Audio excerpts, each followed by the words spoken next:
ورب المشعر الحرام ورب البيت الحرام ورب الركن والمقام أبلغ لسيدنا ونبينا وشيخنا محمد صلى الله عليه وسلم منا السلام تحية وسلاما. الصلاة والسلام عليك يا سيدي يا رسول الله. خذ بيدي قلت حيلتي أدركني يا شفيع المذنبين. اللهم ألهمنا مراشد أمورنا وأعذنا من شرور أنفسنا. اللهم يا حق انصرني على الحق. எல்லாம் அல்லாஹ்வின் மகத்தான கருணையினால் சிறப்பாக நடைபெறுகிற இந்த பெருவிழாவினுடைய தலைவர், கணேசருக்கும் மிகுந்த மரியாதைக்கும் உரிய சிராஜி ஹதரத் அவர்களே, எல்லாருடைய பேரையும் சொல்லணும்னு ரொம்ப ஆசை. ஆனால் ஒரு 45 நிமிடங்களுக்கு உள்ள இன்ஷா அல்லாஹ் மஹல்லா கட்டமைப்புக்கு இஸ்லாமிய இளைஞர்கள் ஆற்ற வேண்டிய சில காரியங்கள். சையதுனா அபூ ஹுரைரா ரலியல்லாஹு அன்ஹு தெருவுல போயிட்டு இருந்தாங்க. ஏத்தாப்புல 2 பேர் வந்தாங்க. அதுல ஒருத்தங்க வயசானவங்க, ஒருத்தர் வாலிபர். இந்த வாலிபரை ஏற்கனவே அபூ ஹுரைரா ரலியல்லாஹு அன்ஹுக்கு தெரியும், பேசுறது நடந்ததில்லை. அந்த வாலிபர் அபூ ஹுரைரா ரலியல்லாஹு அன்ஹு பார்த்த உடனே சலாம் சொன்னாங்க. ஹஜ்ரத் அபூ ஹுரைரா ரலியல்லாஹு அன்ஹு பதில் சொல்லிட்டு கேட்டாங்க, மம்மா கூட இருக்கிறது யாருன்னு கேட்டாங்க. அந்த இளைஞர் சொன்னாரு, எங்க அத்தா அப்படின்னு. அத்தாவா? ஆமா. வல்லாஹி லக்கத அகத்தர் இந்த சுன்னத்த நபி கேட்டாங்க. அல்லாஹ் மேல சத்தியமா நீ நபி வழிக்கு மாறு செஞ்சுட்ட. அவர் கேட்டாரு, நான் என்ன பண்ணிட்டேன் அப்படின்னா, ஹஜ்ரத் அபூ ஹுரைரா ரலியல்லாஹு அன்ஹு சொன்னாங்க, எங்கள் உயிரின மேலான கண்மணி நாயகம் சையதுனா முஹம்மது ஸல்லல்லாஹு அலைஹி வஸல்லம் எங்களை தர்பியத் செய்யும் போது, அத்தாவோட நடக்கும் போது அத்தா முன்னால போகணும், மகன் பின்னால வரணும். சேர்ந்து நடக்கிற மாதிரி நிர்பந்தம் உண்டானா 2 பேருடைய காலும் சமமா இருக்கும். ஒரு காலத்திலையும் அத்தாவுடைய காலை விட மகன் காலம் முந்தக்கூடாது அப்படின்னு சொன்னாங்க. ஆனா உங்க அத்தா பின்னால வர்ற, நீ முன்னால வர்ற, நீ நபி வழிக்கு மாறு செய்து விட்டாய். இவன் நாம் சுன்னத் ஜமாஅத்தினுடைய அடிப்படையில் நபி வழி என்று ஆலோசித்து பார்த்தால், ஆய்வு செய்து பார்த்தால், அது ஒழுக்கத்தின் மீது கட்டமைக்கப்பட்டிருக்கும்.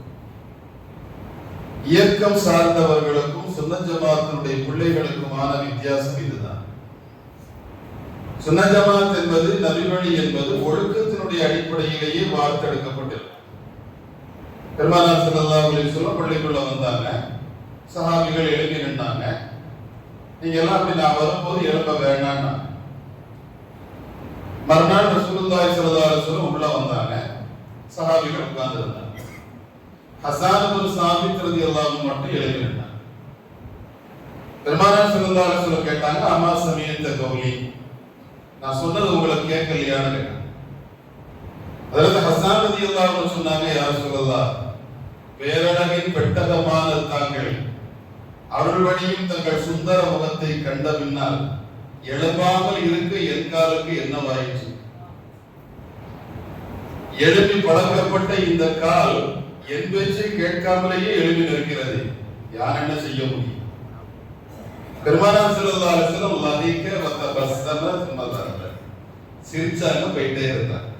இல்ல நீ நேத்து நான் சொன்னதுதான் ஃபாலோ பண்ணணும், வாய்ஸத்துக்கெல்லாம் பேசக்கூடாது ரசூலுல்லாஹி ஸல்லல்லாஹு அலைஹி வஸல்லம் சொல்லல.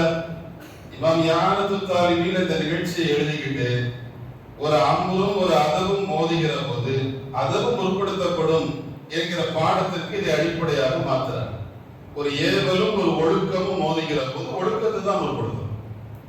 சுன்னத் ஜமாஅத் என்பது முழுக்க முழுக்க ஒழுக்கத்தினுடைய அடிப்படையில் கட்டமைக்கப்பட்ட ஒரு இயக்கம். அப்போ சுன்னத் ஜமாஅத்தினுடைய இளைஞர்கள் எப்படி உருவாக வேண்டும்? ஒழுக்கம் சார்ந்தவர்களாக உருவாக வேண்டும். வாழ்க்கையினுடைய 3 பருவங்களில் பெரும்பாலும் எதிர்வினை ஆற்றுகிற பருவம் இளமை பருவம்.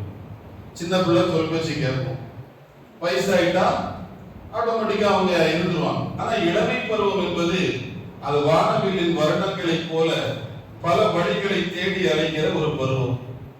அந்த பருவத்தினுடைய காலகட்டத்தில் ஒரு இளைஞர் எப்படி இருக்க வேண்டும், 3 நிகழ்வுகளை அல்லாஹ் குர்ஆனிலே சொல்வார். இப்ராஹிம் அலைஹிஸ்ஸலாத்து வஸ்ஸலாம் அவர்களுடைய சின்னத்தா அல்லது அத்தா ஆசர் சிலைகளை கையில கொடுத்து வித்துட்டு வாங்குறாங்க. இப்ராஹிம் அலைஹிஸ்ஸலாம் அத்தாட்ட கேட்கிறாங்க, ஒண்ணுக்கும் அத்தை இதை நான் வித்து இந்த வருமானத்தை தான் நம்ம சாப்பிடணுமான்னு சொன்னதை மட்டும் செய்தாங்க. இப்ராஹிம் அலைஹிஸ்ஸலாம் கொண்டு போனாங்க, அதை வித்தாங்க. அதுக்கு பின்னால எல்லாரும் விழாவுக்கு போனாங்க. இருந்த எல்லா சிலைகளையும் உடைச்சாங்க. பெரிய சிலையினுடைய கழுத்துல கொண்டு போய் கோடாலியை இப்ராஹிம் அலைஹிஸ்ஸலாம் மாட்டினாங்க. மக்கள் வந்தாங்க. இந்த காரியத்தை யார் செஞ்சாலும் அவங்களுக்குள்ள பேசிக்கிட்டாங்க. அப்ப அங்க இருந்த மக்கள்ல ஒரு சிலர்கள் சொன்னாங்க, சமீனா ஃபத்தன் யذ்குருஹும், இதுகளை பற்றி குறை சொல்லக்கூடிய ஒரு இளைஞர் ஊர்ல இருந்தார். யுகாலு லஹு இப்ராஹிம், அவர் பேர் இப்ராஹிம். இந்த வார்த்தையை அல்லாஹ் பயன்படுத்தும் போது இப்ராஹிம்ங்கிற வார்த்தையை விட்டுட்டு ஃபத்தாங்கிற வார்த்தையை பயன்படுத்துறான். அந்த மக்கள் சொன்னாங்க, இந்த ஊர்ல ஒரு இளைஞர் இருக்கிறாரு, சீர்திருத்த புரட்சி சிந்தனை நிறைந்த மனிதர், ஊர் மக்களினுடைய நலவுகளில் அக்கறை கொண்ட மனிதர் அவர். எப்படியாவது இந்த ஊரை சரிப்படுத்தி விட வேண்டும் என்கிற எண்ணத்தை தன்னுடைய வாழ்நாள் கொள்கையாக கொண்டு செயல்படுகிற ஒரு மனிதர். யூசுப் அலைஹிஸ்ஸலாத்து வஸ்ஸலாம் ஜெயிலுக்கு வர்றாங்க. அவங்க விரும்பி எடுத்துக்கிட்டாங்க சிறைச்சாலைய. வரலாறு நமக்கு தெரியுங்கிறதுனால வேகமா போறாங்க. உள்ள போனதை பத்தி அல்லாஹ் சொல்லும் போது குர்ஆன்ல வதகல மஅஹு அஸ்ஸிஜ்ன ஃபதயா, யூசுப் நபியோடு 2 இளைஞர்கள் ஜெயிலுக்கு போனாங்க. மேல ஒருமையை ஏற்படுத்தின அல்லாஹ் இங்க இருமையை கொண்டு வரான், தசனியா கொண்டு வரான். யூசுப் நபியோடு 2 இளைஞர்கள் உள்ள போனாங்க. அந்த 2 இளைஞர்களை உட்கார வச்சு யூசுப் அலைஹிஸ்ஸலாம் அவர்களும் இளமையில இருக்கிறாங்க. 2 இளைஞர்களை ஒரு இளைஞர் கண்டால் மூவரினுடைய உரையாடல் எப்படி இருக்க வேண்டும்? ஹஜ்ரத் யூசுப் அலைஹிஸ்ஸலாத்து வஸ்ஸலாம் கேட்கிறாங்க, யா சாஹிபை யஸ்ரி, சிறையில் என்னோடு இருக்கிற என் தோழர்களே, பலதரப்பட்ட கடவுள்கள் சிறந்தவர்களா, அமில்லாஹுல் வாஹிதுல் கஹார், அல்லது யாவற்றையும் அடக்கி ஆளுகிற ஏகனான அல்லாஹ் சிறந்தவனா, சொல்லுங்களேன். இது 2வதாக அல்லாஹ் பதிவு பண்றான். 3வதாக குகைவாசிகளை பத்தி அல்லாஹ் பேசுறான். குகைவாசிகளை பத்தி பேசும்போது இன்னமும் ஃபித்தியத்துன், அவர்கள் இளைஞர்கள். ஆக ஒருமை, இருமை, பன்மை என்று 3 வழிகளிலும் வாலிபத்தினுடைய நிலையை ரப்பல் ஆலமீன் குர்ஆனில் பதிவு செய்தார். இந்த வாலிபத்தை பதிவு செய்தது போல வேற எந்த பருவத்தையும் வேறு எந்த நிகழ்வையும் அல்லாஹ் 3 வடிவங்களில் கொண்டு வரவில்லை. எதற்காக இந்த 3 வடிவத்தை அல்லாஹ் கையாண்டான் அப்படின்னா, நம்முடைய மேன்மக்கள் இதற்கு விளக்கம் சொல்வார்கள். ஒரு மனிதர் அவருடைய அடிப்படை சரியாக இருக்குமேயானால் அவருடைய 3 பருவங்களிலும் அல்லாஹ்வுடைய மார்க்கத்திற்கு தேவையான காரியத்தை, அவர் சார்ந்திருக்கிற மக்களுக்கு எதுவெல்லாம் தேவையோ அதை எல்லா நிலைகளிலும் தனியாக செய்ய வேண்டும், கூட்டாக செய்ய வேண்டும், ஒரு இயக்கமாக சேர்ந்து செய்ய வேண்டும் என்கிற சிந்தனையை புகுத்துவதற்காகத்தான் அல்லாஹ் 3 வடிவத்தில் அல் குர்ஆனில் இதை பதிவு செய்தான் என்று சொல்வார்கள். ஒரு இஸ்லாமிய இளைஞரினுடைய அடிப்படை குணம் என்ன? உள்ள வரும்போது அது சஅத் இப்னு முஆத் ரலியல்லாஹு அன்ஹு பத்தி பேசினாங்க. அருமையான செய்திகளை எல்லாம் பதிவு செஞ்சாங்க. அதில் சஅத் இப்னு முஆத் ரலியல்லாஹு அன்ஹு இஸ்லாத்தை ஏற்கும் போது 31 வயசு, இந்த உலகத்தை விட்டு வஃபாத் ஆகும்போது 37 அல்லது 38. ஏறத்தாழ அவர்கள் இஸ்லாத்தோடு நபி ஸல்லல்லாஹு அலைஹி வஸல்லம் தொடர்போடு ஒரு 6 அல்லது 7 ஆண்டுகள் வாழ்ந்தார்கள். 6 அல்லது 7 ஆண்டுகள் வாழ்ந்த இந்த வாழ்க்கையில் பதில்ல பேசின அந்த பேச்சு எல்லாவற்றிற்கும் மேல, அதுல சஅத் ரலியல்லாஹு அன்ஹு வஃபாத் ஆன உடனே பெருமானார் ஸல்லல்லாஹு அலைஹி வஸல்லம் சொல்றாங்க, ஹாதல் லதி தஹர்ரக லஹு அர்ஷுர் ரஹ்மான், இவருடைய மரணத்திற்காக அல்லாஹ்வுடைய அர்ஷ் ஆடியது. வஷஹித லஹு 70000 மலக்கின், 70000 மலக்குகள் ஜனாசாவுக்கு வந்திருக்கிறாங்க. அந்த ஜனாசா தூக்கி கொண்டு செல்லப்படுகிற போது நபி ஸல்லல்லாஹு அலைஹி வஸல்லம் 2 பெருவிரலை மட்டும் கீழே வச்சு நடக்கிறாங்க. முழு காலையும் கீழே வைக்கல. பாதம் மேல இருக்கு, பெருவிரல் 2 கீழே இருக்கு. சஹாபிகள் கேட்கிறாங்க ஏன்? நபி ஸல்லல்லாஹு அலைஹி வஸல்லம் சொல்றாங்க, எடை நெருக்கடிக்கிற மலக்குகள் வந்திருக்கிறாங்க, இருக்கிறாங்க. அந்த மலக்குகளுக்கு இடம் கொடுக்கும் விதமாக என்னுடைய பாத அளவை நான் சுருக்கி இருக்கிறேங்கிறாங்க. நமக்கு என்ன புரியுது? ஒரு 7 வருடத்தில் நபி ஸல்லல்லாஹு அலைஹி வஸல்லமுடைய பாசறையில் ஒரு 7 ஆண்டுகள் பாடம் படித்த ஒரு இஸ்லாமிய இளைஞர், அவர் மௌத்தானா அரசு நடக்கும். அவர் மௌத்தா போனா அவருடைய ஜனாசாவுக்கு மலக்குகள் வருவார்கள். பெருமானார் ஸல்லல்லாஹு அலைஹி வஸல்லம் வார்த்தெடுத்த இஸ்லாமிய இளைஞர்களுடைய சமூக அமைப்பு. இப்ப இந்த கண்ணோட்டங்களை எல்லாம் வைத்துக் கொண்டு நாம் இன்றைக்கு நம்முடைய பிள்ளைகள் என்ன செய்ய வேண்டும்? எதில் நாம் பலகீனப்பட்டு கிடைக்கிறோம்? பனு குறைவார்களோடு பேச்சுவார்த்தை நடக்குது. அந்த பனு குறைவார்களோடு பேச்சுவார்த்தை நடக்கிற போது அந்த கூட்டத்தார்களிடத்தில் நபி ஸல்லல்லாஹு அலைஹி வஸல்லம் கேட்கிறாங்க, யாருடைய சமாதான பேச்சுக்கு நீங்கள் உடன்படுவீர்கள்? அவங்க வெள்ளக்குடி பிடிச்சிட்டு சொல்றாங்க, சஅத் இப்னு முஆத் வந்தால் சம்மதிக்கிறோம் என்றார்கள். சஅத் இப்னு முஆத் பேச்சுவார்த்தைக்கு வந்தால் அவரோடு நாங்கள் பேச தயார் என்றார்கள். நமக்கு என்ன விளக்குது? ஒரு இளைஞர் தன்னை சுற்றி இருக்கிற மாற்று மத சகோதரர்களிடத்தில் நல்லவை எடுத்திருக்கிறார். சகோதர சமுதாயத்தோடு இணக்கமான ஒரு வாழ்க்கையை விரும்பி இருக்கிறார். இஸ்லாத்தை அழிக்க வேண்டும் என்று நினைத்த யூதர்கள் சஅத் எங்களிடத்தில் பேச வந்தால் பேச தயார் இருக்கிறார்கள். இப்ப காலம் கெட்டு போயிருக்கிற இந்த சூழல் நம் சமூகத்தினுடைய இளைஞர்கள் வீண் பதட்டங்களில் கவனம் செலுத்தாமல் பதட்டங்களை தணிப்பதற்கு நாம் என்ன செய்ய வேண்டும்? நம்மை சார்ந்து நம்மோடு சேர்ந்து இருக்கக்கூடிய மற்றவர்களோடு நம்முடைய தொடர்பு எப்படி இருக்க வேண்டும் என்பதை அதில் சஅத் இப்னு முஆத் ரலியல்லாஹு அன்ஹுடைய நிகழ்வில் நம்மால் காண முடிகிறது. நம்ம எல்லோருக்கும் தெரிந்த வரலாற்று செய்தி பேர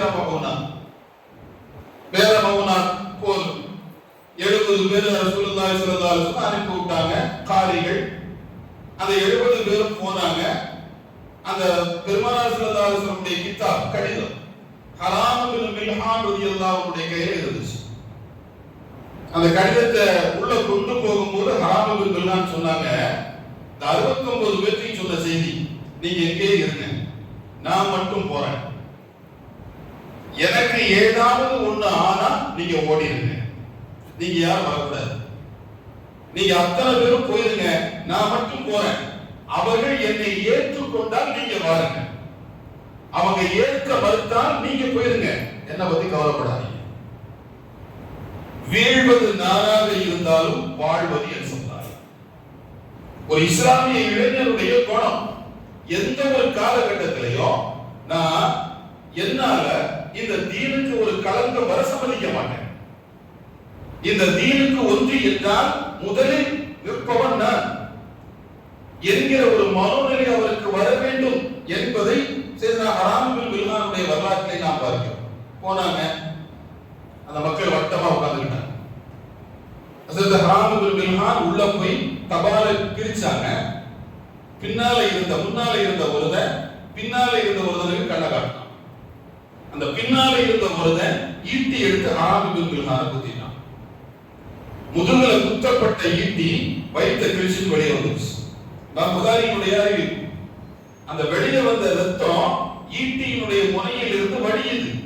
அந்த ரத்தத்தை கையில பிடிக்கிறாங்க. நம்ம வீட்டு பிள்ளைங்க குழந்தைங்க தெருவுல மண்ணை அள்ளி தலையில போட்டு விளையாடுற மாதிரி அந்த ரத்தத்தை மேரியெல்லாம் வெட்டிக்கு அதை அப்படி மேல அள்ளி கொட்டுறாங்க. கொட்டிக்கிட்டு அல்லாஹ் அக்பர் ஃபுஸ்து வரப்பில் காபா, காபாவுடைய ரப்பின் மீது சத்தியமா ஜெயிச்சிட்டேன். மௌத்தாயிட்டாங்க. குடல் கீழே சரிஞ்சு விழுது. ஆனா பதிவு செஞ்ச வார்த்தை சத்தியமா நான் ஜெயிச்சிட்டேன்.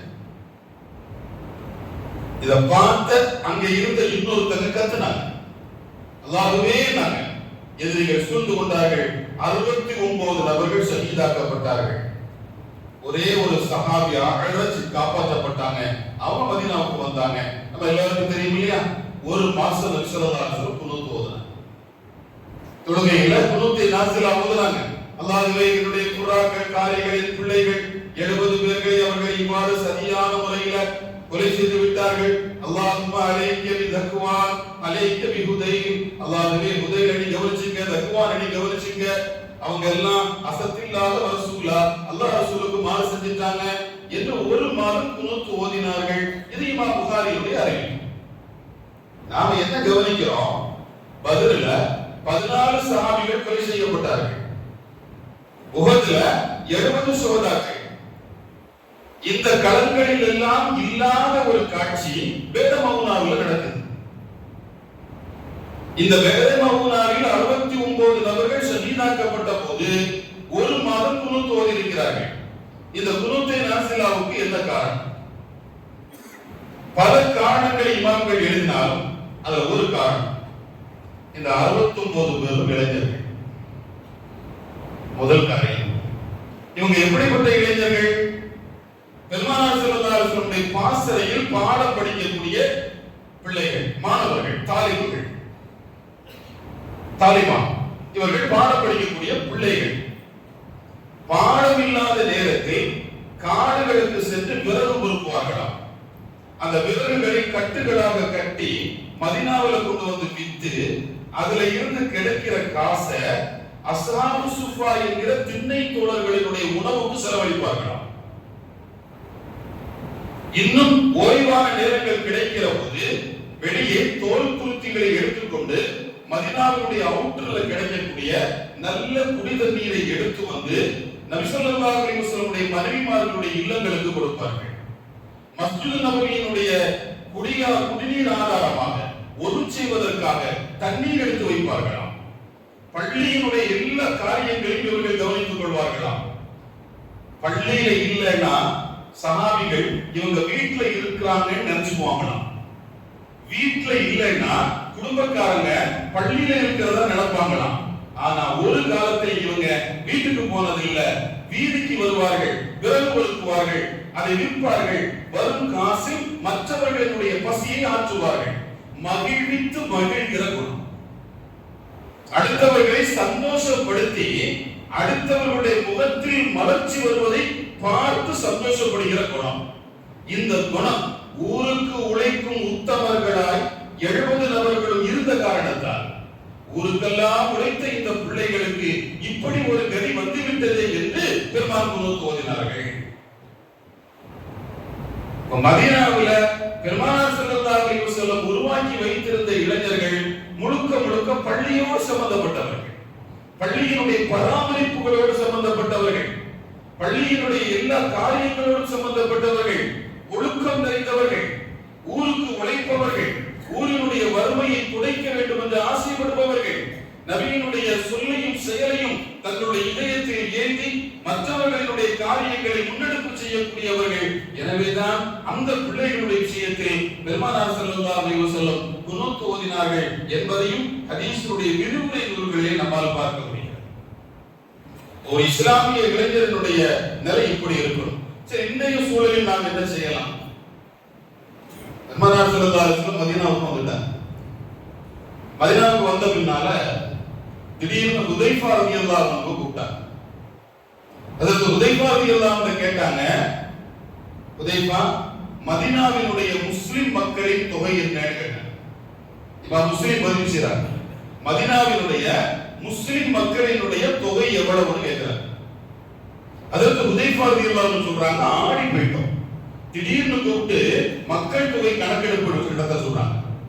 முஸ்லிம்கள் எத்தனை பேர் மதீனால இருக்கிறாங்கன்னு கணக்கு வேணுங்கிறாங்க. நாங்க கணக்கெடுத்தோம், 600ல இருந்து 700 வரையிலும் வந்தது.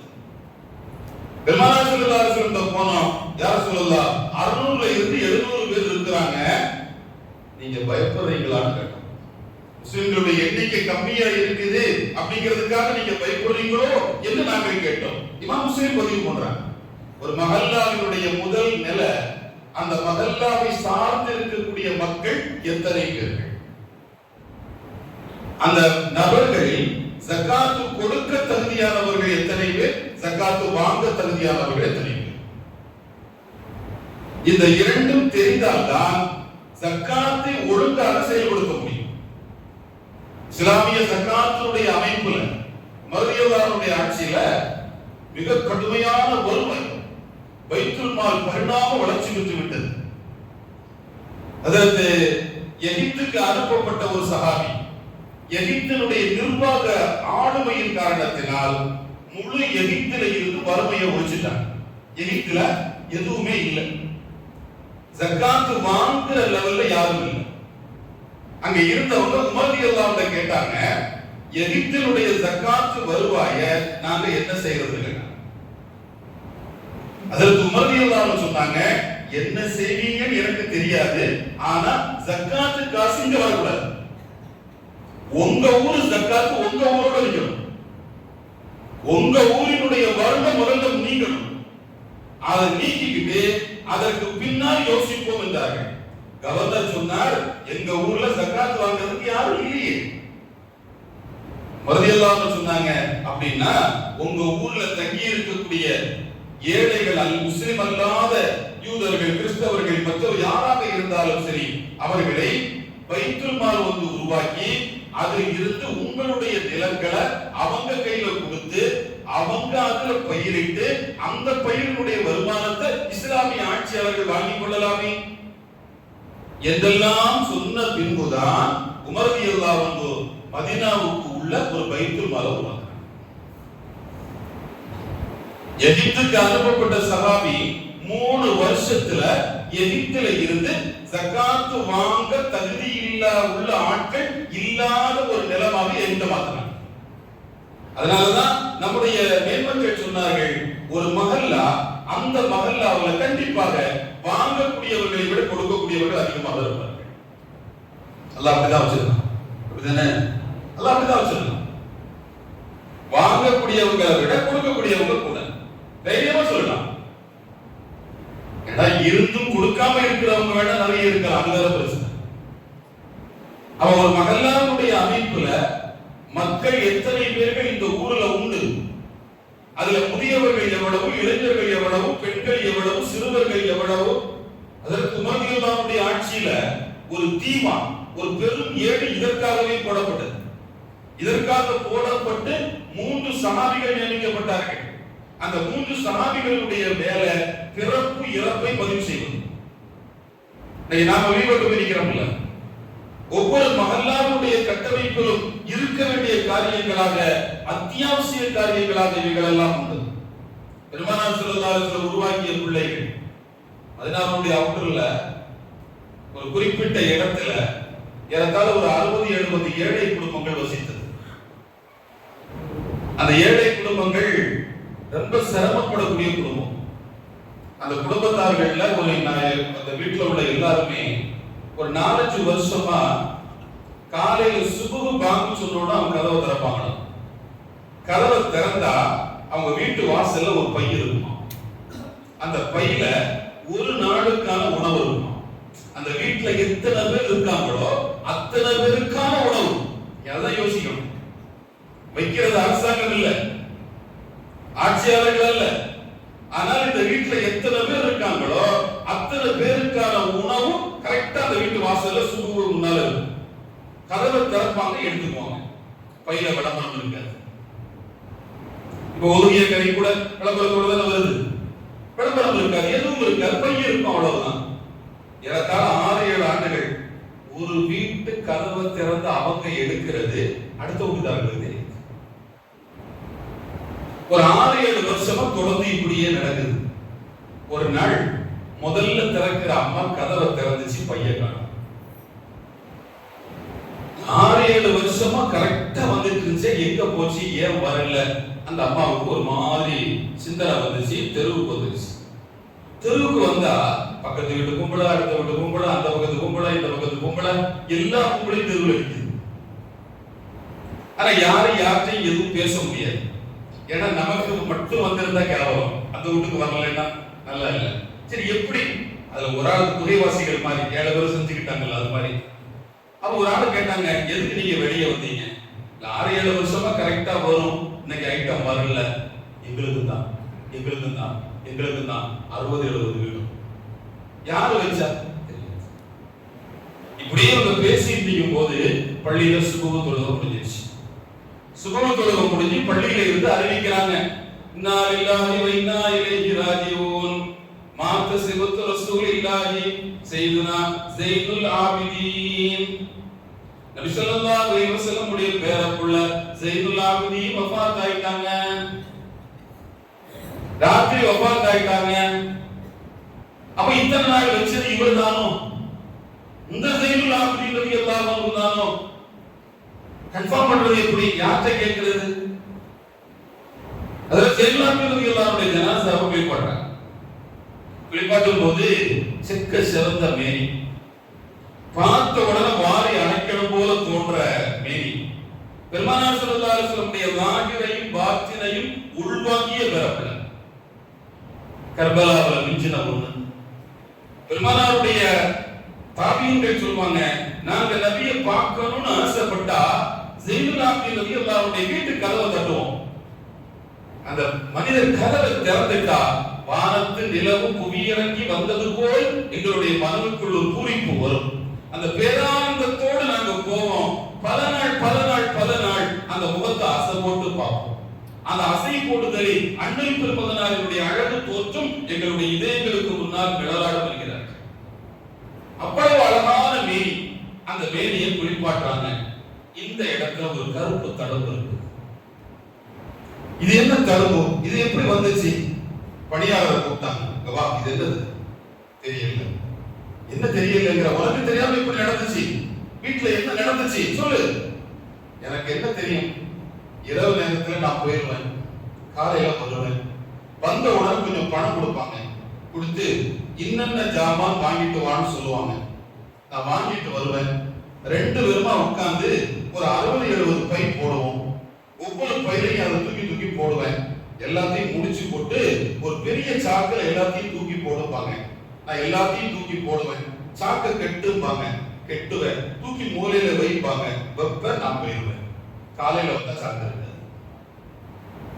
அப்பதான் மக்கள் பேசிக்கிட்டாங்களா, ஸ்ரீதேவி ராத்திரி ஊரெல்லாம் உறங்குன பின்னால அந்த பைய தூக்கி தோல்ல போட்டுக்கிட்டு, அந்த சாக்கு பைய தூக்கி தாண்டோல்ல போட்டுக்கிட்டு ஒவ்வொரு வீட்டு வாசலுக்கா போய் அதை எடுத்து வச்சிருக்குது இல்ல, அதனால விழுந்த தழும்பு. ஏன்னா சில வெள்ளை மேனிகளுக்கு சின்ன சின்ன அசைவுகள் கூட தழும்புகளை உண்டாக்கி. இது ஸைனுல் ஆபிதீன்ங்கிற ஒரு பேர பிள்ளை இந்த உலகத்திற்கு செய்த ஒரு பெரிய சேவை. ஒரு இஸ்லாமிய இளைஞனுடைய சேவை எப்படி இருக்கணும்? அது விளம்பரங்களுக்காக இருக்கக்கூடாது. எந்த காலகட்டத்திலும் அது விளம்பர நோக்கத்தோடு இருக்கக்கூடாது. அது அல்லாஹ்வுடைய வஜ்ஹ் திருப்பொருத்தத்திற்காக இருக்க வேண்டும் என்கிற அடிப்படையில் ஸைனுல் ஆபிதீன் ரலியல்லாஹு அன்ஹுவை உருவாக்குறவங்க பெருமானார் முஹம்மது ஸல்லல்லாஹு அலைஹி வஸல்லம். ஒரு இளைஞருடைய, இஸ்லாமிய இளைஞருடைய சமூக பணி, மஹல்லாவுடைய கட்டமைப்பில் அவர் ஆற்ற வேண்டிய பணி நல்ல உழைக்கணும், ஊருக்கெல்லாம் உழைக்கணும். எந்த பிரதிபலனையும் எதிர்பார்க்கக்கூடாது. கைருன் நாசி மையம் ஃபவுன் நாஸ், மக்களில் சிறந்தவர் மக்களுக்கு பலன் செய்யக்கூடியவர் தான். ஃபுட்பால்ல காத்து இருக்குது, ஃபுட்பாலுக்குள்ள நல்ல காத்து இருக்குது. ஆனா காலால தான் மிதிப்போம், தூக்கி போட்டு மிதிப்போம். புல்லாக்களும் அப்படிதான், காத்தை தான் வாங்குது. ஆனா வாயில வச்சு ஊதுவோம். ஏன்னா அது காத்த வெளியே, வாங்குற காத்த வெளியே தள்ளுறதுனால அதுக்கு மரியாதை, வாயில தூக்கி வச்சிருவோம். இந்த ஆளு வாங்குறத உள்ளே வச்சிருக்கிறதுனால தூக்கி போட்டு மிதிப்போம். யாரு எல்லாவற்றையும் தனக்குள் வைத்துக் கொண்டானோ அவன் சமூகத்தால் அவமதிக்கப்படுவான். தன்னிடம் இருப்பதை யார் வெளியே தள்ள வேண்டும் என்று ஆசைப்படுகிறார்களோ அவர்கள் மதிக்கப்படுவார்கள், போற்றப்படுவார்கள். இந்த போற்றுதலுக்கும் மதிப்புக்கும் உரியவர்களாக சஹாபிகளை மாற்றியவர்கள் பெருமானார் ஸல்லல்லாஹு அலைஹி வஸல்லம். அதனால வந்தாங்க. என்ன செஞ்சாங்க? மதீனால பள்ளிவாசல் கிட்டியாச்சு. அடுத்த நிகழ்ச்சி கடத்தல் தான். அடுத்த வேலை கடத்தல் தான். முதல்ல பள்ளி, இரண்டாவது கடத்தல். ஏன்னா கடத்தல் சுத்தமா இருந்தாதான் முஸ்லிம்களுடைய கடைகள் சரியா இருக்கும். எனக்கு உள்ள போறது ஹலாலா இருந்தாதான் வெளியே வர்றது ஹலாலா இருக்கும். உள்ள போறது ஹராமா இருந்தா வெளியே வர்றது ஹராமா போயிடும். அவரை போட்டா அவரை பழைக்கும், தவற போட்டா தவற பழைக்கும். அப்ப உள்ள போறது ஹலாலா இருக்கணும்னா மார்க்கெட் சுத்தமா இருக்கணும். வியாபாரத்துல வட்டி இருக்கக்கூடாது, வியாபாரத்துல மோசடி இருக்கக்கூடாது, வியாபாரத்துல கலப்படம் இருக்கக்கூடாது. கடத்தல் ஊமை கவனிச்சாங்க. உள்ள வந்தாங்க. ஒரு சாவி கோதுமை சாக்குல கோதுமை விட்டுட்டு இருந்தாங்க. அந்த கோதுமை சாக்குக்குள்ள கையை விட்டாங்க, விட்டு அப்படி கோதுமை அள்ளி போட்டாங்க. அள்ளி போட்டுட்டு கையை பார்த்தா ஈரமா இருக்கு. மகாதத்தல் என்ன ஈரம்னா இது என்ன ஈரம்? அவங்க சொன்னாங்க யாரும் சொல்லலாம் தண்ணி எல்லாம் சேர்க்கல. கொஞ்ச நேரத்துக்கு முன்னால ஒரு மழை சாரல் அடிச்சிச்சு. அந்த சாரல் விழுந்து மேல உள்ளது நினைச்சிருக்கு, அடியில உள்ளது காய்ச்சுதான். நான்லாம் சேர்க்கல, விற்க கூடாது. இப்படி வித்தா விக்கிறவனுக்கு லாபமும் வாங்குறவனுக்கு நஷ்டமும் தான். எடை கூடி அவங்க சொன்னாங்க எப்படி யாரும் சொல்ல விற்காம இருக்க முடியும்? மதீனாவுடைய மார்க்கெட்டு யூத கையில இருக்கு. அவன் வட்டியில் பணம் கொடுத்துதான் மதீனாவை தன் கண்ட்ரோல்ல வச்சிருக்கிறான். மற்றவர்கள் எல்லாம் மாணவியின் வருகையை எதிர்பார்த்து மதீனத்து மண்ணிலே காத்திருக்க தன் பயிர் வளர்ப்பதற்காக மதீனாவுக்குள் புகுந்த ஒரு கூட்டம் யூத கூட்டம். தங்களுக்குள் இருந்த அந்த வட்டி தொழிலை எப்படியாவது கடைபிடிக்க வேண்டும் என்கிற எண்ணத்தில் மதீனாவுடைய கடைத்தல் வைத்தவருடைய கையை ஆதிக்கத்தில் வைத்திருந்தவர்கள். நான் அவன் வட்டியை வாங்கியிருக்கிறேன், வட்டி ஹராமாக்கப்படாத நேரம் வட்டியை வாங்கியிருக்கிறேன். இப்ப நான் அவனுக்கு திரும்ப அதை கொடுக்கணும், சாயந்தரம் கொண்டு போய் கொடுக்கணும். கொடுக்கலன்னா பிரச்சனை, வித்தாதான் லாபம், லாபம் கிடைச்சாதான் ராத்திரி சாப்பாடு. பெருமானார் ஸல்லல்லாஹு அலைஹி வஸல்லம் சொன்னாங்க இப்படிலாம் விற்க கூடாது வாங்க அப்படின்னு ஒரு சஹாபியை கூப்பிட்டு இவரை யூதத்தை எவ்வளவு வாங்கி இருக்காரோ அதையும் இன்னைக்கு ராத்திரி இவருக்கு எவ்வளவு தேவையோ அதையும் அவருக்கு நீங்க கொடுங்க. கொடுத்தாச்சு. இதை கொண்டு போய் காய போட்டு நாளைக்கு கொண்டு வந்து வித்து, நாளைக்கு கொண்டு வந்து வித்து எங்க கடனை நீ அடைச்சிக்க. ஒரு வட்டி இல்லாத கடன். மதீனாவுக்கு உள்ள உருவாக்கப்பட்ட முதல் விஷயம் வட்டி இல்லாத கடன். அந்த வட்டி இல்லாத கடனை அறிமுகப்படுத்தி மதீனாவுடைய கடத்தெருவு சுத்தப்படுத்துறாங்க. அப்பதான் சொன்னாங்க மன் ரஷனா ஃபலைஸ மின்னா. நமக்கு மோசடி செய்பவன் நம்மை சார்ந்தவன் அல்ல, அவன் முஸ்லிம். ஒரு முஸ்லிமுடைய குணம் எங்க வெளிப்படணும்? பள்ளியில இல்ல, கடத்தெருவுல. ஒரு முஸ்லிமுடைய குணம் பள்ளியில இல்ல, கடத்தெருவுல. கடத்தெருவுல எப்படி வெளிப்படணும்? வாய் நல்ல நாணயமா, அவர்கிட்ட போனா கரெக்டா இருக்கும், தெளிவா இருக்கும், சூப்பர், நல்ல மனுஷன், மார்க்கெட்டை நம்பி போலாம். ஃபர்ஸ்ட் குவாலிட்டி வச்சிருப்பாரு, ஏமாத்த மாட்டாரு, எடையை குறைக்க மாட்டாரு, காசை கூட்டி வச்சு குறைச்சி பெரிய லாபம் சம்பாதிக்க மாட்டாரு. எல்லாத்துக்கும் மேல நல்லா பேசுவார், கனிவா பேசுவார், அவ்வளவு நல்ல பிள்ளை. அந்த ஒரு நிலையை உருவாக்கும். இதை உருவாக்குறதுக்காக தான் மார்க்கெட்டுக்குள்ள போனாங்க. அப்படி போயிட்டு அடுத்த கடைக்கு போனாங்க. அங்க முந்திரு ஒரு இளைஞர், பெருமானாருடைய பார்வை இருக்குது. அப்பா ஒரு ஸ்கேன் மிஷினை தோத்து போயிருக்கு. ஒரு ஆளை பார்த்த உடனே பாரம்பரியத்தை பார்த்துருவா. அவருடைய பேக்ரவுண்ட் என்ன, அவருடைய 10 தலைமுறை எப்படி இருந்துச்சு, அடுத்த 10 எப்படி இருக்கும், அவர் கியாமத்துல எங்க உட்கார்ந்து இருப்பான் மனுஷன். இது மாதிரி ஒரு பார்க்கிற ஒரு பார்வை. ஒரு இளைஞர் நிற்கிறார், அவர் பேரு முந்திர். அவர் முஸ்லீம் எல்லாம் இல்லை. கிட்ட போனாங்க. பெருமானாரை பார்த்த உடனே அவரு ஒரு ஸ்டெப் பின்னால வந்தார். மரியாதை இருக்குல்ல, நம்ம யாராவது பார்க்கும்போது வாங்க, ஒரு ஸ்டெப் அப்படி பின்னால வந்தாங்க. இந்த மரியாதை ரசூலுல்லாஹ் ரொம்ப பிடிச்சிச்சு. இது ஒரு ஒழுக்கம். ஞாபகத்துக்காக சொல்றேன். மூசா அலைஹிஸ்ஸலாமுக்கு எதிராக 70,000 மந்திரவாதிகள் வேலை பார்த்தாங்கல்ல, அந்த 70,000 பேர் முஸ்லிம் ஆனாங்க. எதனால முஸ்லிம் ஆனாங்க? இப்னு அப்பாஸ் ரலியல்லாஹு அன்ஹு விளக்க சொல்றாங்க, தஃசீருல் பயான்ல. அந்த 70,000 பேருக்கு முன்னால மூசா அலைஹிஸ்ஸலாம் வந்தாங்க. மூசா அலைஹிஸ்ஸலாமுடைய அந்த அருள் வடிகிற முகம், ஈமானிய ஜோதியான அந்த முகத்தை பார்த்த உடனே அந்த 70,000 பேரும் ஒரு ஸ்டெப் பின்னால போனாங்க. ஒரு மரியாதை அல்லாஹ் ரொம்ப பிடிச்சிச்சு. என்னுடைய நபியை மதிச்சுட்டாங்க, என்னுடைய நபிக்கு கண்ணியம் கொடுத்துட்டாங்க, இவங்களுக்கு ஹிதாயத் கொடுக்கணும். அதனால அல்லாஹ் என்ன செஞ்சா 70,000 பேருக்கு ஹிதாயத் நசீபாக்குனா. இவர் ஒரு ஸ்டெப் பின்னால போன உடனே பெருமானார் ஸல்லல்லாஹு அலைஹி வஸல்லம் பக்கத்துல வந்தாங்க. வந்து இஸ்லாத்தை ஏத்துக்கிறீங்களா? ஏத்துக்குவானே, அதுக்காக தான் உட்கார்ந்துருக்கேன், சொல்லுங்க. அஷ்ஹது அல்லா இலாஹா இல்லல்லாஹ் வ அன்னக ரசூலுல்லாஹ். தொழுவீங்களா? எல்லாம் செய்வீங்களா? செய்வேன். பட்டக்குன்னு உங்க ஊர் எது? ரசூலுல்லாஹ். பஹ்ரைன். பஹ்ரைனா? பஹ்ரைன்ல அவர் நல்லா இருக்காரா? ரசூலுல்லாஹ். அவர் அப்படியே அசந்து போயிட்டார். ரசூலுல்லாஹ் பஹ்ரைன் பக்கம் போனதே கிடையாது. ஆனா பஹ்ரைன் சொன்ன உடனே பஹ்ரைன்ல அவர் நல்லா இருக்காரா? அப்துல் கீஸ் ஒரு கூட்டம் இருக்கும்டா, அது எப்படி இருக்கு? அதுல அசஞ்சின்னு ஒருத்தர் இருப்பாரு, அவர் எப்படி இருக்காரு? அசஞ்சி தானே தலைவர். பெருமானார் பேச பேச அவர் அப்படியே சரண்டர் ஆயிட்டார். சரண்டர் ஆன அவர் சொந்த ஒரு தபால் எழுதினார். சஹாபிகிட்ட சொல்லி, இந்த லெட்டரை கொண்டு போய் உங்க ஊர் நாட்டாமைட்ட கொடுத்துருங்க. தபாலை வாங்கினாங்க.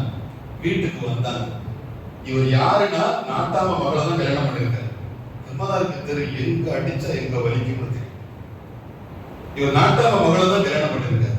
நேர வீட்டுக்கு வந்தார். கொடுக்க பயம், ஏன்னா அவர் பெரிய மனுஷன். தனியா யாரும் பார்க்காத நேரத்துல ஒளிச்சு ஒளிச்சு தொழுறாரு. இத மனைவி பார்த்துச்சு. மனைவி நேர அத்தாட்ட போச்சு. அத்தா உங்க மருமகுள்ள மதீனாவுக்கு போயிட்டு வந்து கெட்டு போயிடுச்சு, என்னெல்லாமோ புதுசு புதுசா பண்ணுது. மாமனார் வந்தாங்க. என்னத்தா பண்ணீங்க? ஒரு நபி வந்திருக்காங்க, இந்தா அப்படிங்க படிக்கிறாரு, கண்ணுல வச்சு முத்துறாரு, தலைக்கு மேல வைக்கிறாரு, ஊரை கூப்பிடுறாரு, எல்லாரும் வாங்க வாங்க வாங்க, நான் மதீனாவுக்கு போறேன், முஸ்லீமாக போறேன், யாரும் வர்றீங்களா? பெரிய மனுஷன். எல்லாரும் அவருடைய பேச்சை கேட்கிறாங்க. எல்லாம் போவோம்ட்டாங்க. வாஹிரு தஅவானா அல்ஹம்துலில்லாஹி ரப்பில் ஆலமீன். அஸ்ஸலாமு அலைக்கும் வரஹ்மத்துல்லாஹி வபரகாத்துஹு.